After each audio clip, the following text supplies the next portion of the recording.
So we went to a medium the other day. This clairvoyant dude. I don't even know what that fucking word means. But yeah, we went to this medium dude. And you know, a lot of people are cynical about that sort of thing.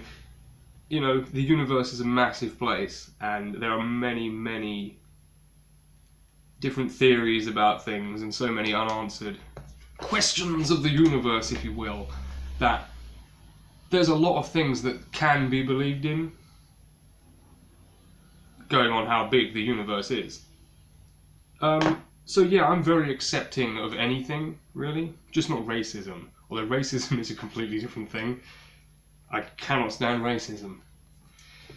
Genuine racism. I make a racist joke every now and then because it's funny, because racism is stupid. But this is a doobie. So yeah, I'm very accepting of many, many things. Very willing to believe that these people can talk to the dead or get messages from the dead. Now, so we went there. His name is Ivan Lee, and he lives in Wallington, Hackbridge, Butter Hill area. I sat there, poker face the whole time. I went with my mum and my sister.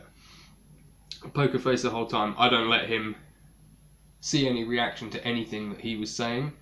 Although a few things he said were pretty spot on, and there were things that he said that how could he know? Like, my mum doesn't have a Facebook account. Tam, my sister who spoke to him, gave a different email address, gave a different name, so he couldn't have looked her up online and seen that it was my brother and my dad that died by seeing her Facebook. There was no way of him knowing who to look for on Facebook to see anything like that. Like, my mum doesn't have a Facebook.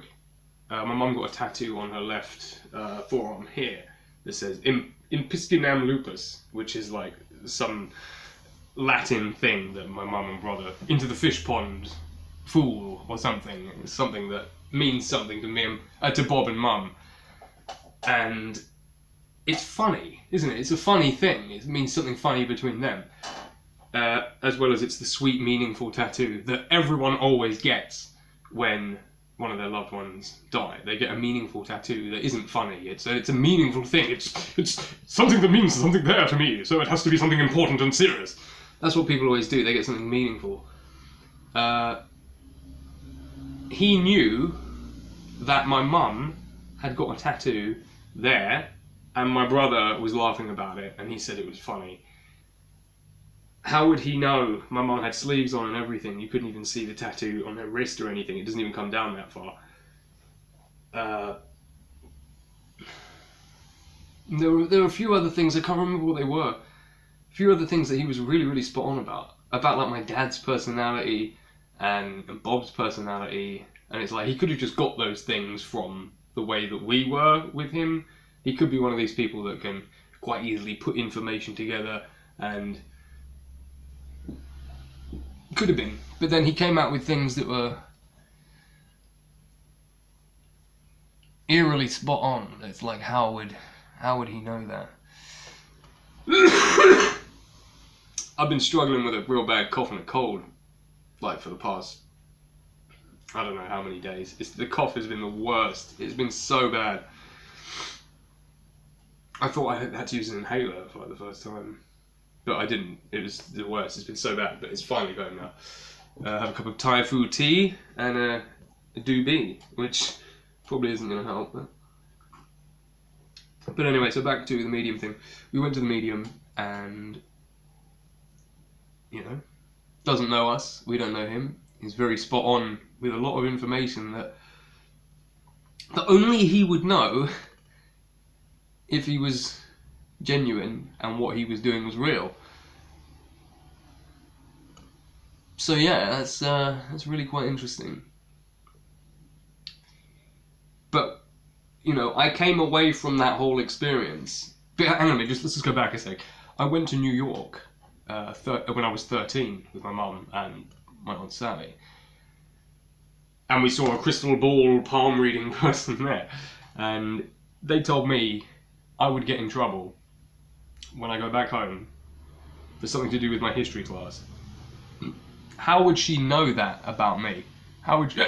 Because when I got back, after the half term in New York, I got a Saturday detention for not doing my history homework. And I must have said, oh yeah, I'll do it, don't worry, I'll do it. And then I didn't. And that was the last chance. That's why I got a Saturday detention. How would the person know that about me? I didn't give her any information. I didn't say, yeah, I'm a fucking arsehole at school. I don't do my homework. I don't do my classwork. Nothing like that. So yeah, so that's quite interesting as well. But anyway, so I came away from that whole experience. Not the New York one, but the one recently. Came away from that experience a bit mixed about the whole thing. Because myself, I cannot wait to die. Now, I'm not saying that as a suicidal sort of thing, because I'm not suicidal. I just can't wait to die. I mean, of course I can wait to die. I'm enjoying my life at the moment. But yeah, when I say I can't wait to die, I can't wait to find out if what I believe in is true. And if there is an afterlife. And whether I'm going to hell, or I'm going to heaven, or I'm staying in whatever purgatory they call it. You know. Or if there's nothing, and I won't know about it because there's nothing, so it doesn't matter. So yeah, I'm very excited to find out about the afterlife. Or if there is even an afterlife. Because like I say, I came away from that a bit like, what the fuck? So basically, the messages he was getting were from my dad, my brother, even my mum's dad was there, and my mum's mum, my grandma's mum, who I never met, and I never met my mum's dad either. And then, he also said something else as well. He said, oh, there's a lady called Margaret here. She's saying thank you to you, Joe. I was like, well, I don't know fucking Margaret. The last Margaret that I knew was in 2013, and that I was caring for in a care home. And after he said, Margaret is saying thank you to you, he asked me what my job is, and I said, oh, I'm a care assistant. He said, well, that must be it. And I said, wow. What a stab in the dark guess that would have been if I wasn't a care assistant. Why would Margaret be saying hello to me if I was a scaffolder or a dude that works in a pet shop? I don't know. But Margaret is a very common name. It really is. There's a lot of Margarets now that I look after that are still alive, so it couldn't have been them. But anyway, that could have just been a little... Let's have a go at this, because this guy's giving me no information here, Mr. Pokerface Man. Let's try and get some information from him. Could have been that. But like I said, I came away from it, and I was like, what the hell? So all those people were there. He was getting messages from my dad, my brother, my grandpa, and my great-grandma. Yeah. These are the four that we're going to be talking about here. Margaret is over here. We're talking about these four. So we got messages from these four people. Apparently my dad was saying... to us, don't worry, I'm with Bob, it's all good. And basically my dad took his own life. One of the things he wanted to go and be with Bob and be safe with him and make sure Bob was alright. And for the man to come out with that is the message that Dad is telling us. There was a few other things that Dad was trying to tell us as well, but that was one of the things, and it was just like, wow, that is that is what Dad wanted to do anyway. And he didn't know at that point that Dad had killed himself. He didn't know that Bob had died, and he was right about lung stuff and everything. He was like, man, I'm getting a sense of like lung conditions and stuff. But anyway, so I came away from it. Those four people were there. So what you're telling me? You're telling me 1, 2, 3, 4 generations of my family are all there in the afterlife, all just hanging out and chatting. And if they're not, where are these messages coming from? Are they coming from... Because my dad, he's not in hell. Apparently he's with Bob, saying no, Bob's fine. So, are they all together and just chatting? Is that how it goes? Is that the afterlife? Is the afterlife just sitting around with your fellow barnchotes and just chatting? and waiting for the next one to arrive after they've died. Because I've always wondered what the afterlife is like and what death is like. That whole thing, it fascinates me. It really does. And I can't wait to find out. But I will wait to find out because I'm loving the sex and I'm loving everything else that life has to offer. But can't wait to find out because this has come from me now. If the afterlife is you're all just sitting around some fucking metaphorical campfire and just chatting, there's only so much chatting you can do until you get fucking bored of that shit. My idea of heaven and the afterlife was, I'm gonna go and ride that roller coaster again for the 27th time, and I'd never had to queue. To me, that's the afterlife. If you get the rewards of being a good person, or whatever the rules are, whatever the fucking rules are, the afterlife to me is, I'm gonna ride that roller coaster for the millionth time, and I'm never gonna have to queue for that bad boy. You know? That's my idea of the afterlife. You want pizza? There's the pizza. It appears. You don't have to order it and wait for it to turn up and then listen to the dude's fucking small talk while he hopes for a tip. No, you want pizza? It's there. But yeah, there are many theories as to what the afterlife actually is and how it's a completely different thing to real life. And I can understand that. There are no pressures. There are no pressures. You don't have a job. You don't have to pay bills. You don't have to pay rent. There's nothing like that. You've got fucking barn-chothed children fucking thinking they know everything about everything, fucking arguing with each other and driving you insane. That shit doesn't matter. But when you get old and you go in a care home, you lose your independence. You lose your purpose, so to speak. Some people feel they've lost their purpose and all they want to do is wash up a cup. That gives them a sense of purpose. Do you know what I'm saying? Old people in these care homes, they feel they have no purpose. They're just sitting there waiting to die. And, you know, I can completely understand why you would feel like that. When I die, and if the afterlife is just hanging about with all your people, just chatting, at some point, I'm going to want a purpose. Because if I can jam with whoever I want to jam with on the guitar, that's going to be fun. Eventually it's going to get boring. I would have jammed with everyone I wanted to jam with. Yeah, there'll be newcomers who have died now. I can jam with them. But there's only so much jamming you can do until you get bored of it. Oh, you want to skateboard without the risk of breaking your arm? You can do it in heaven. But eventually, you're there for eternity. Eventually, you would have done everything that you can do. You want to go read a book? We've got every book here. Eventually, you will read every book because you can only write so many different stories. So eventually, you would have done everything. Do you see where I'm going with this? What is the afterlife, if there is an afterlife? And is it more than just sitting around and chatting? And this is my final point. Now, Ivan Lee, I think I said Lee Evans, Ivan Lee, he said that my grandpa said, don't worry, to my mum. He said, don't worry, I'm still watching out for your mum. I'm still around the house. And my mum and grandma have sensed him around the house loads. He'd go up to them behind them and go, "Hoo!" around their neck just to make them laugh, that sort of thing. My mum sensed that he was there behind her. You know, when he's dead, he's been dead years.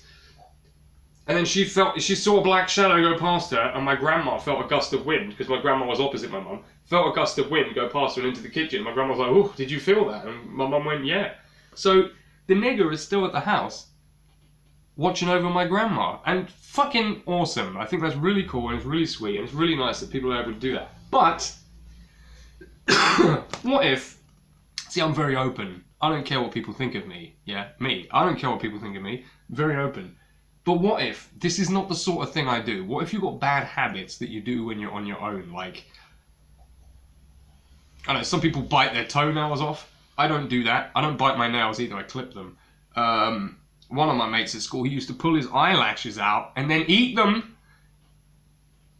I mean, he'd do that in public. He didn't give a shit. He had no shame. But what if you're one of these people that pick their nose and then, like, I don't know, fucking eat their bogies or something? What if you're one of these sorts of people? Or, you know, floss your teeth with a pulled out armpit hair? I don't know. What if you have these weird bad habits and you're happy doing those things when there's no one there because you're happy to do them because no one will know that that's the sort of thing that you do? Yeah? Me, I masturbate so much, yeah? And that's not because I'm not getting it. I'm getting it so much, yeah? but I fucking masturbate so much. And there's so many things I do. I've got a massive collection of sex toys. Fucking huge collection of sex toys. So many different sex toys, you would not believe. I've spent so much money on sex toys. And what's wrong with that?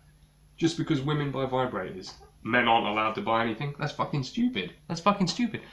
Man, sex toys are there to be enjoyed. And so they should be. Because this Typhoon tea cannot be enjoyed. I mean, it's alright. So, what if you've got bad habits? What if you like to do things on your own? What if you like to excessively masturbate? Now my brother and my dad have died. Are they able to watch me?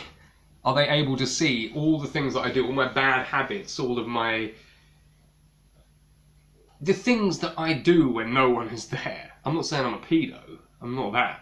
I'm not a scammer. I don't do anything bad to anyone. It's just... I like to put things up my butthole.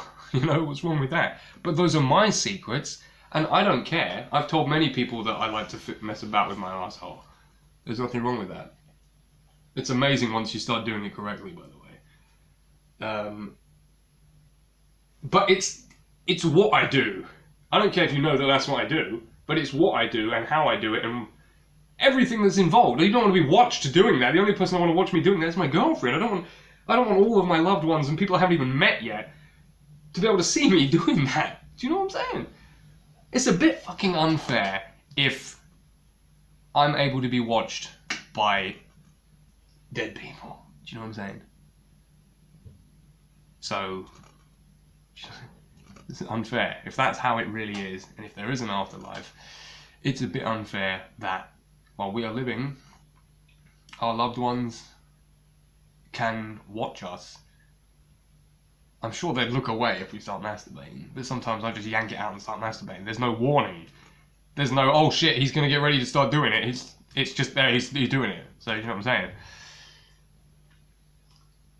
Yeah. I really need a shit now. So yeah, I hope that's not the afterlife. And if it is the afterlife, I'm going to get up there, or I'll get to the afterlife, and they're going to say, hey, how's it going, sex toys? And I'll be like, God damn it. But, you know, it doesn't matter. It doesn't matter. Oh, these fucking animals are pissing me off all the time. I've got to take a shit. That is my experience with a medium, and how I came away from it feeling, and the theories that I've come up with since then. Discuss.